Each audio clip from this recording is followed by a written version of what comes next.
नमस्कार। ज़िंदगी सुपरफास्ट में आप सभी का बहुत बहुत स्वागत, वंदन, अभिनंदन। सुनते हैं मुंशी प्रेमचंद जी की कहानी विश्वास।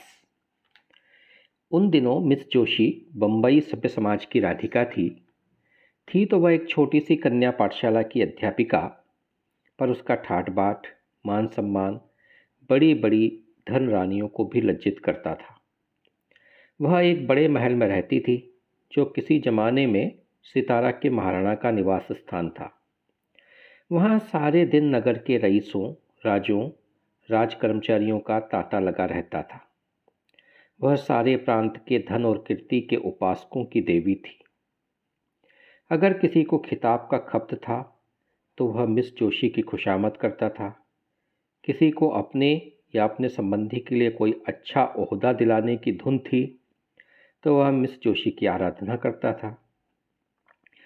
सरकारी इमारतों के ठेके, नमक, शराब, अफीम आदि सरकारी चीज़ों के ठेके, लोहे, लकड़ी, कलपुर्जे आदि के ठेके सब मिस जोशी ही के हाथों में थे। जो कुछ करती थी वही करती थी, जो कुछ होता था उसी के हाथों होता था। जिस वक्त वह अपनी अरबी घोड़ों की फिटन पर सैर करने निकलती तो रईसों की सवारियां आप ही आप रास्ते से हट जाती थीं। बड़े बड़े दुकानदार खड़े हो होकर सलाम करने लगते थे। वह रूपवती थी, लेकिन नगर में उससे बढ़कर रूपवती रमणियाँ भी थी। वह सुशिक्षिता थी, वाक्चतुर थी, गाने में निपुण, हंसती थी तो अनोखी छवि से, बोलती थी तो एक निराली छटा से, ताकती तो बाँक के चितवन से। लेकिन इन गुणों में उसका एकाधिपत्य न था। उसकी प्रतिष्ठा, शक्ति और कीर्ति का कुछ और ही रहस्य था। सारा नगर ही नहीं, सारे प्रांत का बच्चा बच्चा जानता था कि बम्बई के गवर्नर मिस्टर जौहरी मिस जोशी के बिना दामों के गुलाम हैं। मिस जोशी की आंखों का इशारा उनके लिए नादिर शाही हुक्म है। वह थिएटरों में, दावतों में, जलसों में मिस जोशी के साथ साये की भांति रहते हैं और कभी कभी उनकी मोटर रात के सन्नाटे में मिस जोशी के मकान से निकलती हुई लोगों को दिखाई देती है। इस प्रेम में वासना की मात्रा अधिक है या भक्ति की, यह कोई नहीं जानता।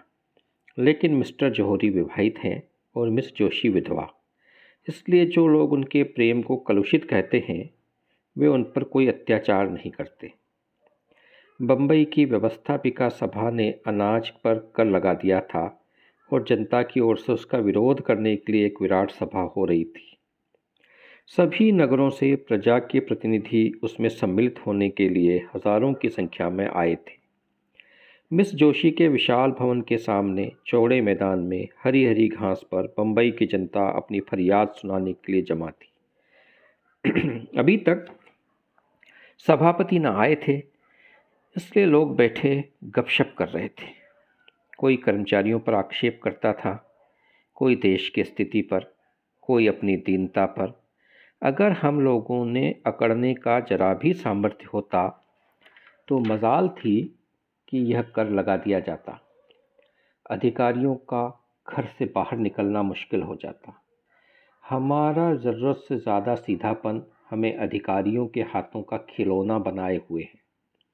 वे जानते हैं कि इन्हें जितना दबाते जाओ उतना दबते जाएंगे, सिर नहीं उठा सकते। सरकार ने भी उपद्रव की आशंका से सशस्त्र पुलिस बुला ली। उस मैदान के चारों कोनों पर सिपाहियों के दल डेरे डाले बैठे थे।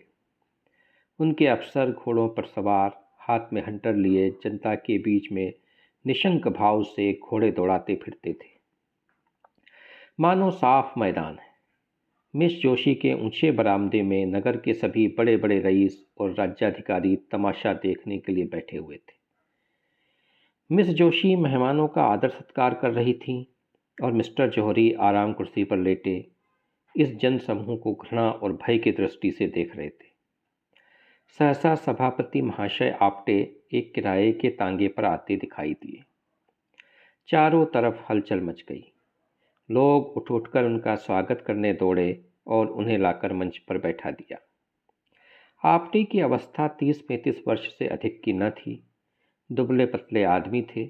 मुख पर चिंता का गाढ़ा रंग चढ़ा हुआ, बाल भी पक चले थे, पर मुख पर सरल हास्य की रेखा झलक रही थी। वह एक सफ़ेद मोटा कुर्ता पहने हुए थे, न पाँव में जूते थे न सिर पर टोपी। इस अर्धनग्न दुर्बल निस्तेज प्राणी में न जाने कौन सा जादू था कि समस्त जनता उसकी पूजा करती थी, उसके पैरों पर सिर रगड़ती थी। इस एक प्राणी के हाथों में इतनी शक्ति थी कि वह क्षण मात्र में सारी मिलों को बंद करा सकता था, शहर का सारा कारोबार मिटा सकता था। अधिकारियों को उसके भय से नींद न आती थी, रात को सोते सोते चौंक पड़ते थे। उससे ज़्यादा भयंकर जंतु अधिकारियों की दृष्टि में दूसरा न था। यह प्रचंड शासन शक्ति उस एक हड्डी से आदमी से थरथर काँपती थी, क्योंकि उस हड्डी में एक पवित्र, निष्कलंक, बलवान और दिव्य आत्मा का निवास था। आपटे ने मंच पर खड़े होकर पहले जनता को शांतचित्त रहने और अहिंसा व्रत पालन करने का आदेश दिया। फिर देश की राजनीतिक स्थिति का वर्णन करने लगे। सहसा उनकी दृष्टि सामने मिस जोशी के बरामदे की ओर गई तो उनका प्रजा दुख पीड़ित हृदय तिलमिला उठा। यहाँ अगणित प्राणी अपनी विपत्ति की फरियाद सुनने के लिए जमा थे और वहाँ मेज़ों पर चाय और बिस्किट, मेवे और फल, बर्फ और शराब की रेल-पेल थी। वे लोग इन अभागों को देख देख हंसते और तालियां बजाते थे। जीवन में पहली बार आपटे की जबान काबू से बाहर हो गई। मेघ की भांति गरज कर बोले, इधर तो हमारे भाई दाने दाने को मोहताज हो रहे हैं, उधर अनाज पर कर लगाया जा रहा है, केवल इसलिए कि राजकर्मियों के हलवे पूरी में कमी न हो। हम जो देश के राजा हैं, जो छाती फाड़कर धरती से धन निकालते हैं, भूखों मरते हैं, और वे लोग जिन्हें हमने अपने सुख और शांति की व्यवस्था करने के लिए रखा है, हमारे स्वामी बने हुए शराब की बोतलें उड़ाते हैं। कितनी अनोखी बात है कि स्वामी भूखों मरे और सेवक शराब उड़ाए, मेवे खाए और इटली और स्पेन की मिठाइयाँ चखे। यह किसका अपराध है? क्या सेवकों का? नहीं, कदापि नहीं। हमारा ही अपराध है कि हमने अपने सेवकों को इतना अधिकार दे रखा है। आज हम उच्च स्वर में यह कह देना चाहते हैं कि हम यह क्रूर और कुटिल व्यवहार नहीं सह सकते। यह हमारे लिए असह्य है कि हम और हमारे बाल बच्चे दानों को तरसें और कर्मचारी लोग विलास में डूबे हुए हमारे करुण क्रंदन की जरा भी परवाह न करते हुए विहार करें। यह असह्य है कि हमारे घरों में चूल्हे न जले और कर्मचारी लोग थिएटरों में ऐश करें, नाच रंग की महफिलें सजाएं, दावतें उड़ाएं, वेश्याओं पर कंचन की वर्षा करें। संसार में ऐसा और कौन देश होगा जहाँ प्रजा तो भूखों मरती हो और प्रधान कर्मचारी अपनी प्रेम क्रीड़ाओं में मग्न हो, जहाँ स्त्रियाँ गलियों में ठोकरें खाती फिरती हो और अध्यापिकाओं का वेश धारण करने वाली वेश्याएं आमोद प्रमोद के नशे में चूर हो। एकाएक सशस्त्र सिपाहियों के दल में हलचल बढ़ गई। उनका अफसर हुक्म दे रहा था, सभा भंग कर दो, नेताओं को पकड़ लो, कोई न जाने पाए। यह विद्रोहात्मक व्याख्यान है। मिस्टर जौहरी ने पुलिस के अफसर को इशारे से बुलाकर कहा, और किसी को गिरफ्तार करने की ज़रूरत नहीं, आपटे ही को पकड़ो, वही हमारा शत्रु है। पुलिस ने डंडे चलाने शुरू किए और कई सिपाहियों के साथ जाकर अफसर ने आपटे को गिरफ्तार कर लिया। जनता की त्योरियां बदली। अपने प्यारे नेता को यूं गिरफ्तार होते देखकर उनका धैर्य हाथ से जाता रहा। लेकिन उसी वक्त आपटे की ललकार सुनाई दी, तुमने अहिंसा व्रत किया है और अगर किसी ने उस व्रत को तोड़ा तो उसका दोष मेरे सिर होगा। मैं तुमसे सविनय अनुरोध करता हूँ कि अपने अपने घर जाओ। अधिकारियों ने वही किया जो हम समझते थे। इस सभा से हमारा जो उद्देश्य था वह पूरा हो गया। हम यहाँ बलवा करने नहीं, केवल संसार की नैतिक सहानुभूति प्राप्त करने के लिए जमा हुए थे और हमारा उद्देश्य पूरा हो गया। एक क्षण में सभा भंग हो गई और आपटे पुलिस की हवालात में भेज दिए गए। मिस्टर जौहरी ने कहा, बच्चा बहुत दिनों के बाद पंजे में आए हैं। राजद्रोह का मुकदमा चलाकर कम से कम 10 साल के लिए अंडमान भेजूंगा। मिस जोशी बोली, इससे क्या फ़ायदा?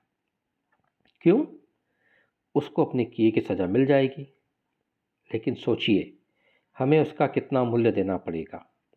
अभी जिस बात को गिने गिनाए लोग जानते हैं, वह सारे संसार में फैलेगी और हम कहीं मुख दिखाने लायक न रहेंगे।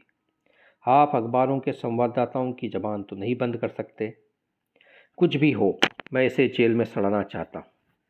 कुछ दिनों के लिए तो चैन की नींद नसीब होगी। बदनामी से तो डरना ही व्यर्थ है।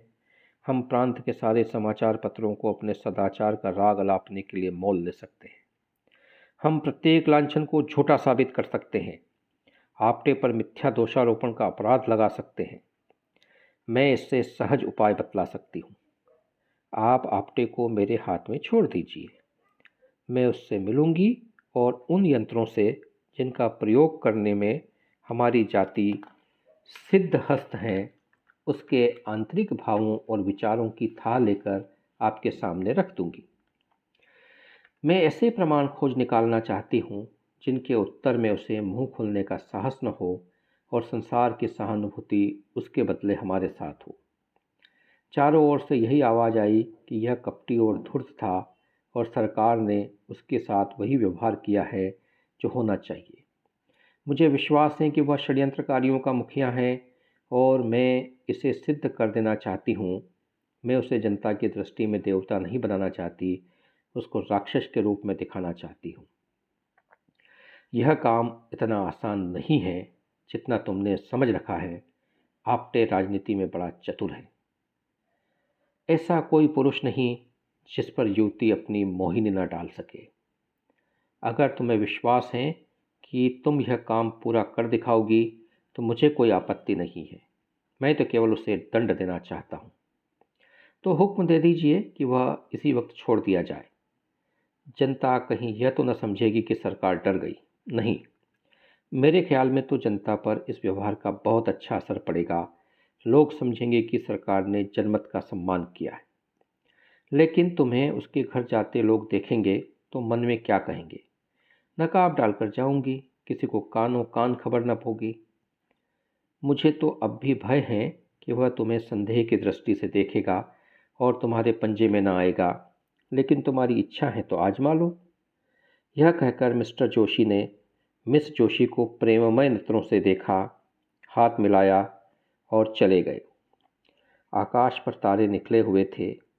चैत की शीतल सुखद वायु चल रही थी। सामने के चौड़े मैदान में सन्नाटा छाया हुआ था। लेकिन मिस जोशी को ऐसा मालूम हुआ मानो आपटे मंच पर खड़ा बोल रहा है। उसका शांत सौम्य विषादमय स्वरूप उसकी आंखों में समाया हुआ था। प्रातःकाल मिस जोशी अपने भवन से निकली, लेकिन उसके वस्त्र बहुत साधारण थे और आभूषण के नाम शरीर पर एक धागा भी न था। अलंकार विहीन होकर उसकी छवि स्वच्छ निर्मल जल की भांति और भी निखर गई थी। उसने सड़क पर आकर एक तांगा लिया और चली। आपटे का मकान गरीबों के दूर एक मोहल्ले में था। तांगे वाला मकान का पता जानता था, कोई दिक्कत न हुई। मिस जोशी जब मकान के द्वार पर पहुंची तो न जाने क्यों उसका दिल धड़क रहा था। उसने कांपते हुए हाथों से कुंडी खटखटाई। एक अधेड़ औरत ने निकलकर द्वार खोल दिया। मिस जोशी उसके घर की सादगी देखकर दंग रह गई। एक किनारे चारपाई पड़ी हुई थी, एक टूटी अलमारी में कुछ किताबें चुनी हुई थी। फर्श पर लिखने का डेस्क था और एक रस्सी की अलगनी पर कपड़े लटक रहे थे। कमरे के दूसरे हिस्से में एक लोहे का चूल्हा था और खाने के बर्तन पड़े हुए थे। एक लंबा तड़ंगा आदमी जो उसी अधेड़ औरत का पति था, बैठा एक टूटे हुए ताले की मरम्मत कर रहा था और एक 5-6 वर्ष का तेजस्वी बालक आपटे की पीठ पर चढ़ने के लिए उनके गले में हाथ डाल रहा था। आपटे इसी लोहार के साथ इसी घर में रहते थे। समाचार पत्रों में लेख लिखकर जो कुछ मिलता उसे दे देते और इस भांति गृह प्रबंध की चिंताओं से छुट्टी पाकर जीवन व्यतीत करते थे। मिस जोशी को देखकर आपटे जरा चौंके, फिर खड़े होकर उनका स्वागत किया और सोचने लगा कि कहाँ बिठाऊं। अपनी दरिद्रता पर आज उन्हें जितनी लज्जा आई उतनी और कभी ना आई थी। मिस जोशी उनका असमंजस देखकर चारपाई पर बैठ गई और जरा रुखाई से बोली, मैं बिना बुलाए आपके यहाँ आने के लिए क्षमा मांगती हूँ, किंतु काम ऐसा ज़रूरी था कि मेरे आए बिना पूरा न हो सकता। क्या मैं 1 मिनट के लिए आपसे एकांत में मिल सकती हूँ?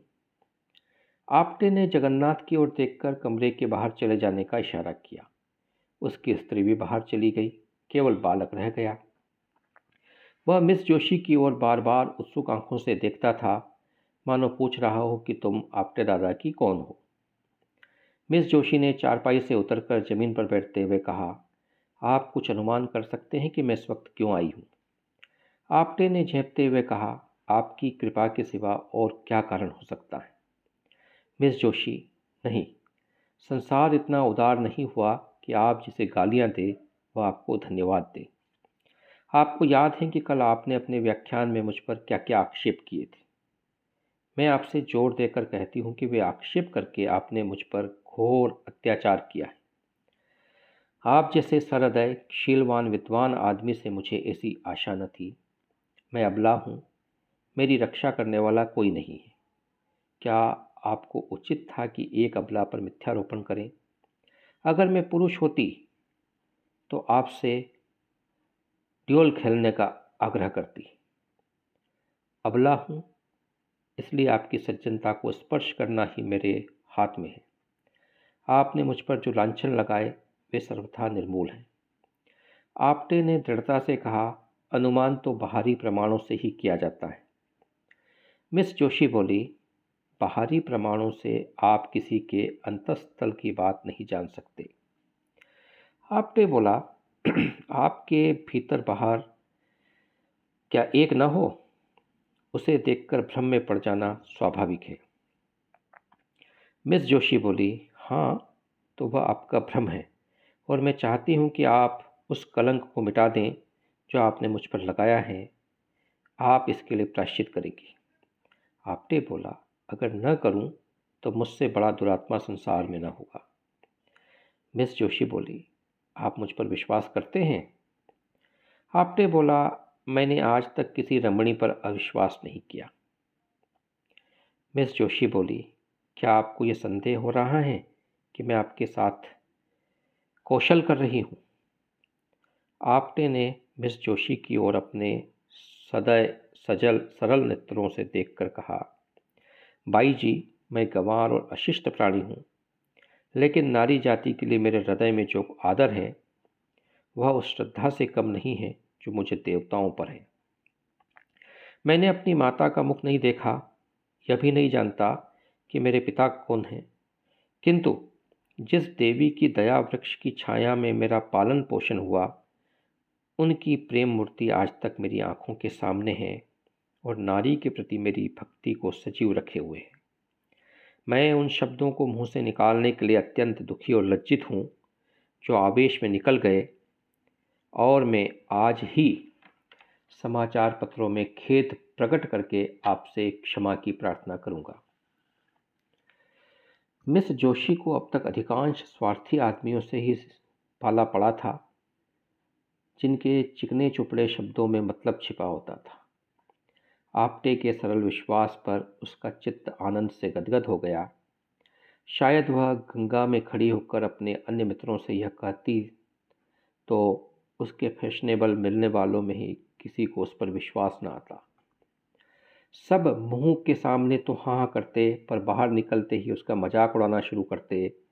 उन कपटी मित्रों के सम्मुख यह आदमी था जिसके एक एक शब्द में सच्चाई झलक रही थी, जिसके शब्द उसके अंतःस्थल से निकलते हुए मालूम होते थे। आपने उसे चुप देखकर किसी और ही चिंता में पड़ गए थे। उन्हें भय हो रहा था, अब मैं चाहे कितनी क्षमा मांगूं, मिस जोशी के सामने कितनी सफाइयाँ पेश करूं, मेरे आक्षेपों का असर कभी न मिटेगा। इस भाव ने अज्ञात रूप से उन्हें अपने विषय की गुप्त बातें कहने की प्रेरणा की, जो उन्हें उनकी दृष्टि में लघु बना दे, जिससे वह भी उन्हें नीच समझने लगे, उसको संतोष हो जाए कि यह भी कलुषित आत्मा है। बोले, मैं जन्म से अभागा हूँ, माता पिता का तो मुँह ही देखना नसीब न हुआ। जिस दयाशील महिला ने मुझे आश्रय दिया था वह भी मुझे 13 वर्ष की अवस्था में अनाथ छोड़कर परलोक सिधार गई। उस समय मेरे सिर पर जो कुछ बीती उसे याद करके इतनी लज्जा आती है कि किसी को मुंह न दिखाऊं। मैंने धोबी का काम किया, मोची का काम किया, घोड़े की साइसी की, एक होटल में बर्तन मांजता रहा, यहाँ तक कि कितनी ही बार क्षुधा से व्याकुल होकर भीख भी मांगी। मजदूरी करने को बुरा नहीं समझता, आज भी मजदूरी ही करता हूँ। भीख मांगनी भी किसी किसी दशा में क्षम्य है, लेकिन मैंने उस अवस्था में ऐसे ऐसे कर्म किए जिन्हें कहते लज्जा आती है। चोरी की, विश्वासघात किया, यहाँ तक कि चोरी के अपराध में कैद की सजा भी पाई। मिस जोशी ने सजल नयन होकर कहा, आप ये सब बातें मुझसे क्यों कह रहे हैं?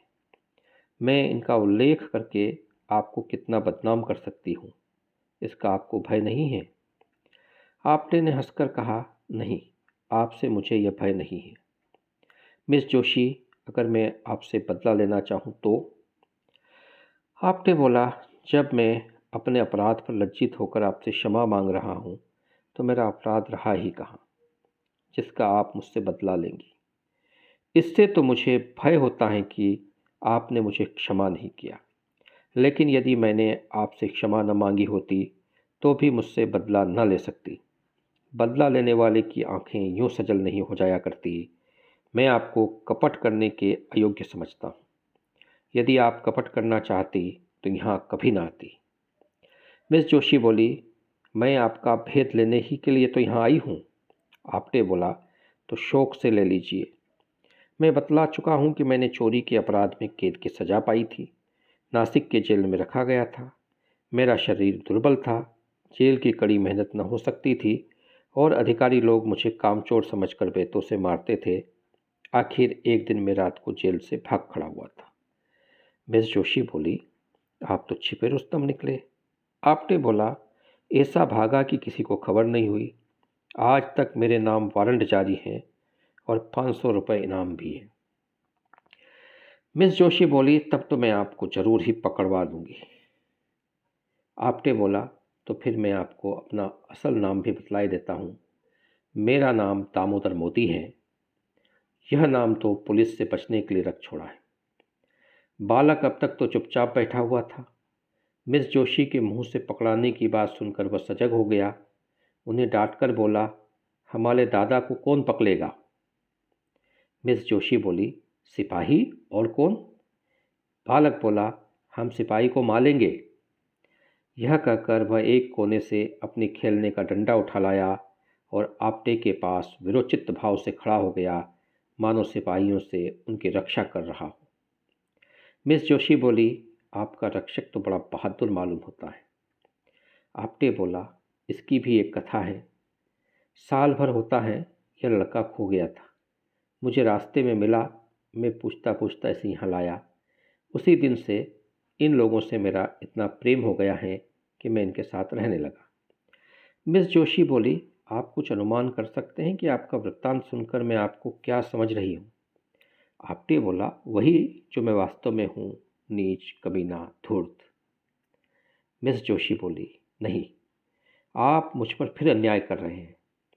पहला अन्याय तो क्षमा कर सकती हूँ, यह अन्याय क्षमा नहीं कर सकती। इतनी प्रतिकूल दशाओं में पड़कर भी जिसका हृदय इतना पवित्र, इतना निष्कपट, इतना सहृदय हो, वह आदमी नहीं, देवता है। भगवान, आपने मुझ पर जो आक्षेप किए वह सत्य है। मैं आपके अनुमान से कहीं अधिक भ्रष्ट हूँ। मैं इस योग्य भी नहीं हूँ कि आपकी ओर ताक सकूँ। आपने अपने हृदय की विशालता दिखाकर मेरे असली स्वरूप मेरे सामने प्रकट कर दिया। मुझे क्षमा कीजिए, मुझ पर दया कीजिए। यह कहते कहते वह उनके पैरों पर गिर पड़ी। आपटे ने उसे उठा लिया और बोले, मिस जोशी, ईश्वर के लिए मुझे लज्जित न करो। मिस जोशी ने गदगद कंठ से कहा, आप इन दुष्टों के हाथों से मेरा उद्धार कीजिए। मुझे इस योग्य बनाइए कि आपकी विश्वास पात्री बन सकूं। ईश्वर साक्षी हैं कि मुझे कभी कभी अपनी दशा पर कितना दुख होता है। मैं बार बार चेष्टा करती हूँ कि अपनी दशा सुधारूँ, इस विलासिता का जाल तोड़ दूँ जो मेरी आत्मा के चारों तरफ से जकड़ा हुआ है। पर दुर्बल आत्मा अपने निश्चय पर स्थिर नहीं रहती। मेरा पालन पोषण जिस ढंग से हुआ उसका यह परिणाम होना स्वाभाविक सा मालूम होता है। मेरी उच्च शिक्षा ने गृहिणी जीवन से मेरे मन में घृणा पैदा कर दी। मुझे किसी पुरुष के अधीन रहने का विचार अस्वाभाविक जान पड़ता था। मैं गृहिणी की जिम्मेदारियों और चिंताओं को अपनी मानसिक स्वाधीनता के लिए विषतुल्य समझती थी। मैं तर्क बुद्धि से अपने अस्तित्व को मिटा देना चाहती थी। मैं पुरुषों की भांति स्वतंत्र रहना चाहती थी। क्यों किसी की पाबंद होकर रहूं? क्यों अपनी इच्छाओं को किसी व्यक्ति के साँचे में ढालूं? क्यों किसी को यह कहने का अधिकार दूं कि तुमने यह क्यों किया? दाम्पत्य मेरी निगाह में तुच्छ वस्तु थी। आपने माता पिता पर आलोचना करना मेरे लिए उचित नहीं है। ईश्वर उन्हें सद्गति दे। उनकी राय किसी बात पर न मिलती थी। पिता विद्वान थे। माता के लिए काला अक्षर भैंस बराबर था। उनमें रात दिन वाद विवाद होता रहता था। पिताजी ऐसी स्त्री से विवाह हो जाना अपने जीवन का सबसे बड़ा दुर्भाग्य समझते थे। वह यह कहते कभी न थकते थे कि तुम मेरे पाँव की बेड़ी बन गई, नहीं तो मैं न जाने कहाँ उड़कर पहुंच जाता। उनके विचार में सारा दोष माताजी की अशिक्षा के सिर था। वह अपनी एकमात्र पुत्री को मूर्खा माता के संसर्ग से दूर रखना चाहते थे। माता कभी मुझे कुछ कहती तो पिताजी उन पर टूट पड़ते। तुमसे कितनी बार कह चुका हूँ कि लड़की को डांटो मत, वह स्वयं अपना भला बुरा सोच सकती है। तुम्हारे डांटने से उसके आत्मसम्मान को कितना धक्का लगेगा यह तुम नहीं जान सकती। आखिर माताजी ने निराश होकर मुझे मेरे हाल पर छोड़ दिया और कदाचित इसी शोक में चल बसी। अपने घर की अशांति देखकर मुझे विवाह से और भी घृणा हो गई। सबसे बड़ा असर मुझ पर मेरे कॉलेज की लेडी प्रिंसिपल का हुआ, जो स्वयं अविवाहिता थी।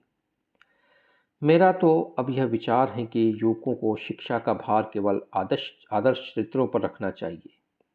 विलास में रत कॉलेजों के शौकीन प्रोफेसर विद्यार्थियों पर कोई अच्छा असर नहीं डाल सकते।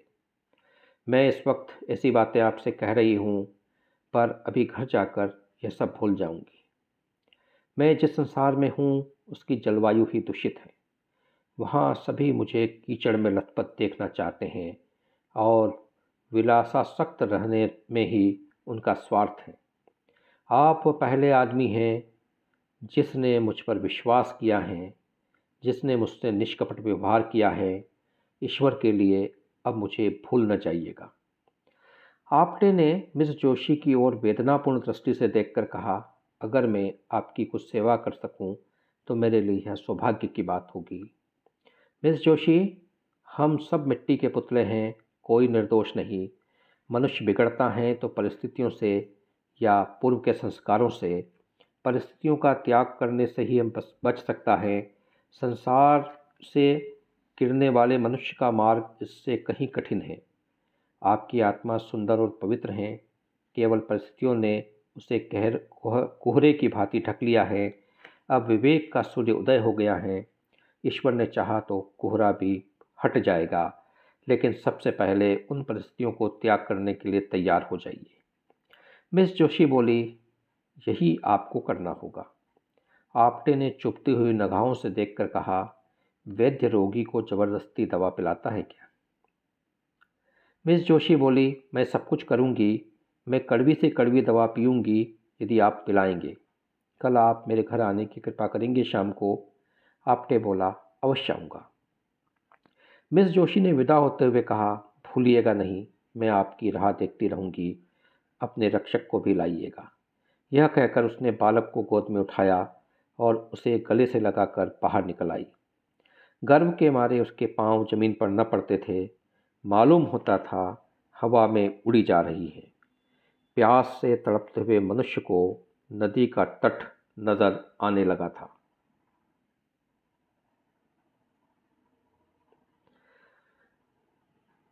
दूसरे दिन प्रातःकाल मिस जोशी ने मेहमानों के नाम दावती कार्ड भेजे और उत्सव मनाने की तैयारियां करने लगी। मिस्टर आपटे के सम्मान में पार्टी दी जा रही थी। मिस्टर जौहरी ने कार्ड देखा तो मुस्कुराए। अब महाशय इस जाल से बचकर कहाँ जाएंगे? मिस जोशी ने उन्हें फंसाने का यह अच्छी तरकीब निकाली। इस काम में निपुण मालूम होती हैं। मैंने समझा था आपटे चालाक आदमी होगा, मगर इन आंदोलनकारी विद्रोहियों को बकवास करने के सिवा और क्या सूझ सकता है। 4 ही बजे से मेहमान आने लगे। नगर के बड़े बड़े अधिकारी, बड़े बड़े व्यापारी, बड़े बड़े विद्वान, प्रधान समाचार पत्रों के संपादक अपनी अपनी महिलाओं के साथ आने लगे। मिस जोशी ने आज अपने अच्छे से अच्छे वस्त्र और आभूषण निकाले थे। जिधर निकल जाती थी मालूम होता था अरुण प्रकाश की छटा चली आ रही है। भवन में चारों तरफ सुगंध की लपटें आ रही थी और मधुर संगीत की ध्वनि हवा में गूंज रही थी। 5 बजते बजते मिस्टर जौहरी आ पहुँचे और मिस जोशी से हाथ मिलाते हुए मुस्कुराकर बोले, जी चाहता है तुम्हारे हाथ चूम लूं। अब मुझे विश्वास हो गया कि यह महाशय तुम्हारे पंजे से नहीं निकल सकते। मिसेस पेटिंट बोली, मिस जोशी दिलों का शिकार करने ही के लिए बनाई गई है। मिस्टर सोराबजी बोले, मैंने सुना है आपने बिल्कुल गंवार आदमी है। तभी मिस्टर भरूचा बोले, किसी यूनिवर्सिटी में शिक्षा ही नहीं पाई, सभ्यता कहाँ से आती। मिसेस भरूचा बोली, आज उसे खूब बनाना चाहिए। महंत वीरभद्र दाढ़ी के भीतर से बोले, मैंने सुना है नास्तिक है, वर्णाश्रम धर्म का पालन नहीं करता। मिस जोशी बोली, नास्तिक तो मैं भी हूँ, ईश्वर पर मेरा भी विश्वास नहीं है। महंत बोले, आप नास्तिक हो, पर आप कितने ही नास्तिकों को आस्तिक बना देती हैं। मिस्टर जौहरी बोले, आपने लाख रुपए की बात कही है महंत जी। मिसेस भरूचा बोली, क्यों महंत जी, आपको मिस जोशी ही ने आस्तिक बनाया है क्या। सहसा आपटे लोहार के बालक की उंगली पकड़े हुए भवन में दाखिल हुए। वह पूरे फैशनेबल रईस बने हुए थे। बालक भी किसी रईस का लड़का मालूम होता था। आज आपटे को देखकर लोगों को विदित हुआ कि वह कितना सुंदर सजीला आदमी है। मुख से शौर्य टपक रहा था, पोर पोर से शिष्टता झलकती थी। मालूम होता था वह इसी समाज में पला है।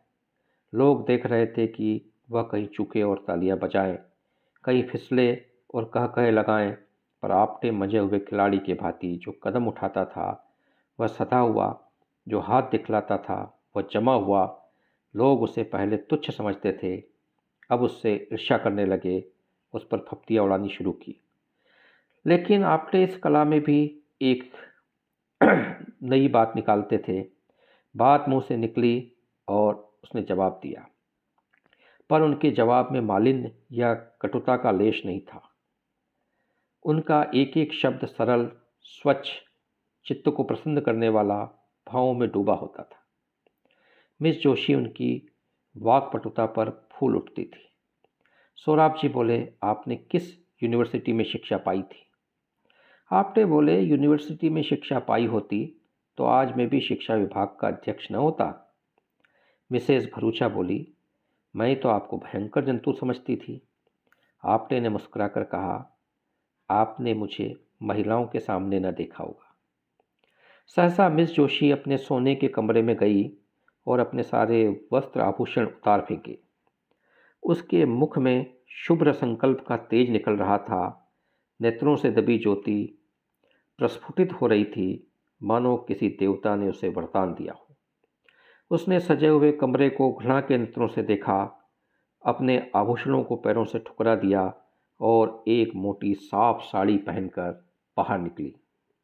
आज प्रातःकाल ही उसने यह साड़ी मंगा ली थी।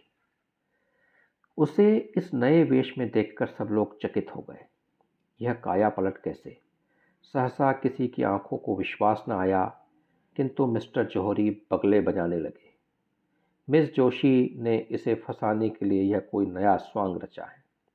मित्रों, आपको याद है परसों महाशय आपटे ने मुझे कितनी गालियां दी थी। यह महाशय खड़े हैं, आज मैं उन्हें इस व्यवहार का दंड देना चाहती हूँ। मैं कल इनके मकान पर जाकर इनके जीवन के सारे गुप्त रहस्यों को जान आई। यह जो जनता के भीड़ में गरजते फिरते हैं, मेरे एक ही निशाने में गिर पड़े। मैं उन रहस्यों को खोलने में अब विलंब न करूँगी। आप लोग अधीर हो रहे होंगे। मैंने जो कुछ देखा वह इतना भयंकर है कि उसका वृत्तांत सुनकर शायद आप लोगों को मूर्छा आ जाएगी। अब मुझे लेश मात्र भी संदेह नहीं है कि यह महाशय पक्के विद्रोही हैं। मिस्टर जौहरी ने ताली बजाई और तालियों से हाल गूंज उठा। मिस जोशी बोली, लेकिन राज के द्रोही नहीं, अन्याय के द्रोही, दमन के द्रोही, अभिमान के द्रोही। चारों ओर सन्नाटा छा गया। लोग विस्मित होकर एक दूसरे को ताकने लगे। मिस जोशी बोली, महाशय आप्टे ने गुप्त रूप से शस्त्र जमा किए हैं और गुप्त रूप से हत्याएं की हैं। मिस्टर जौहरी ने तालियां बजाई और तालियों का तोंगड़ा फिर बरस गया। मिस जोशी, लेकिन किसकी हत्या? दुख की हत्या, दरिद्रता की हत्या, प्रजा के कष्टों की हत्या, हठधर्मी की और अपने स्वार्थ की हत्या। चारों ओर फिर सन्नाटा छा गया और लोग चकित होकर एक दूसरे की ओर ताकने लगे, मानो उन्हें अपने कानों पर विश्वास नहीं है। मिस जोशी, महाराज आप्टे ने गुप्त रूप से डकैतियां की हैं और कह रहे हैं अब कि किसी ने ताली न बजाई, लोग सुनना चाहते हैं कि देखें आगे क्या कहती हैं। उन्होंने समझ पर भी हाथ साफ किया और मेरा सब कुछ अपहरण कर लिया, यहाँ तक कि अब मैं निराधार हूँ और उनके चरणों के सिवा मेरे लिए कोई आश्रय नहीं है। प्राणाधार, इस अबला को अपने चरणों में स्थान दो, उसे डूबने से बचाओ। मैं जानती हूँ तुम मुझे निराश न करोगे। यह कहते कहते वह जाकर आप्टे के चरणों में गिर पड़ी। सारी मंडली स्तंभित रह गई। 1 सप्ताह गुजर चुका था। आप्टे पुलिस की हिरासत में थे। उन पर अभियोग चलाने की तैयारियां हो रही थी। सारे प्रांत में हलचल मची हुई थी। नगर में रोज़ सभाएं होती थी। पुलिस रोज़ 10-5 आदमियों को पकड़ती थी। समाचार पत्रों में जोरों के साथ वाद विवाद हो रहा था। रात के 9 बज गए थे। मिस्टर जौहरी राजभवन में मेज पर बैठे हुए सोच रहे थे कि मिस जोशी को क्यों कर वापस लाएं। उसी दिन से उनकी छाती पर सांप लौट रहे थे। उसकी सूरत एक क्षण के लिए भी आंखों से न उतरती थी।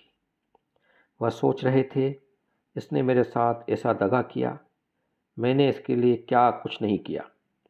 इसकी वह कौन सी इच्छा थी जो मैंने पूरी नहीं की और इसी ने मुझसे बेवफाई की। नहीं, कभी नहीं। मैं इसके बगैर जिंदा नहीं रह सकता। दुनिया चाहे मुझे बदनाम करे, हत्यारा कहे, चाहे मुझे पद से हाथ धोना पड़े, लेकिन आप्टे को न छोड़ूंगा। इस रोड़े को रास्ते से हटा दूंगा, इस कांटे को पहलू से निकाल करके बाहर करूंगा। सहसा कमरे का द्वार खुला और मिस जोशी ने प्रवेश किया। मिस्टर जौहरी हक पकाकर कुर्सी पर से उठ खड़े हुए और यह सोचकर कि शायद मिस जोशी उधर से निराश होकर मेरे पास आई हैं, कुछ रूखे लेकिन नम्र भाव से बोले, आओ बाला, तुम्हारी याद में बैठा था। तुम कितनी ही बेवफाई करो, पर तुम्हारी याद मेरे दिल से नहीं निकल सकती। मिस जोशी बोली, आप केवल जबान से कहते हैं। मिस्टर जौहरी बोले, क्या दिल चीर कर दिखा दूं? मिस जोशी बोली, प्रेम प्रतिकार नहीं करता, प्रेम से दुराग्रह नहीं होता।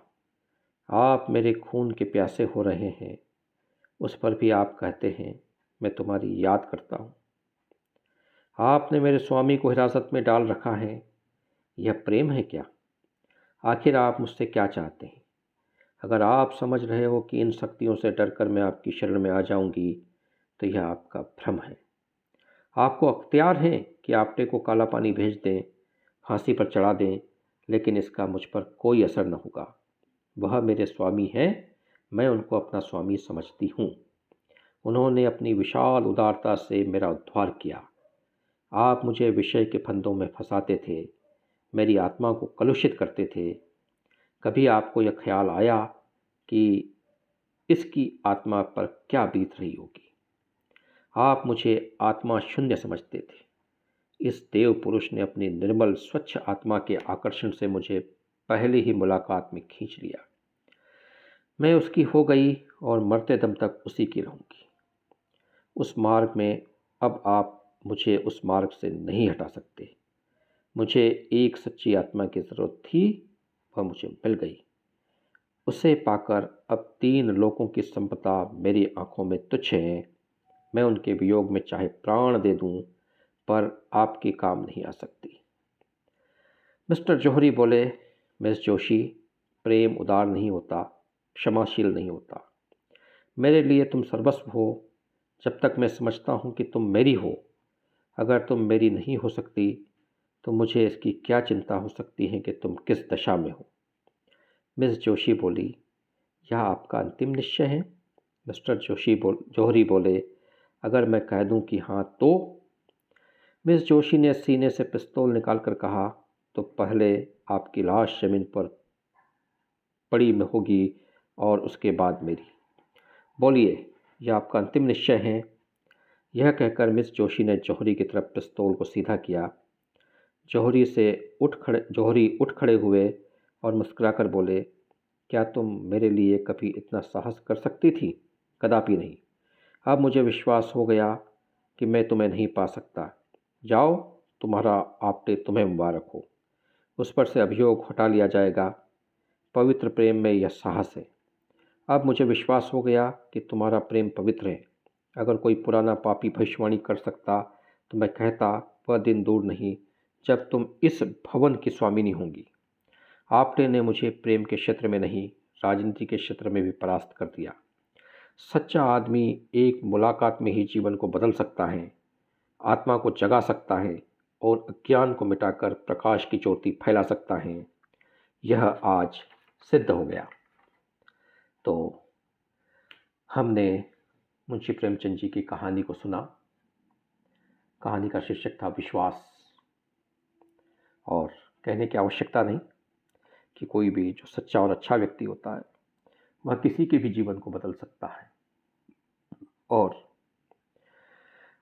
जो सच्चा और अच्छा व्यक्ति होता है वह पवित्र आत्मा होता है। और जो आत्मा पवित्र होती है वह दूसरे की आत्माओं की पवित्रता का सम्मान करती है, दूसरे के भावनाओं का सम्मान करता है। और एक अच्छा व्यक्ति जीवन में हर दूसरे व्यक्ति के अंदर अच्छा ही देखता है। तो इस कहानी को सुनने के दौरान लगभग 42 मिनट आप इस सफ़र में हम सफ़र रहे। इसके लिए आप सभी का बहुत बहुत धन्यवाद, प्रणाम।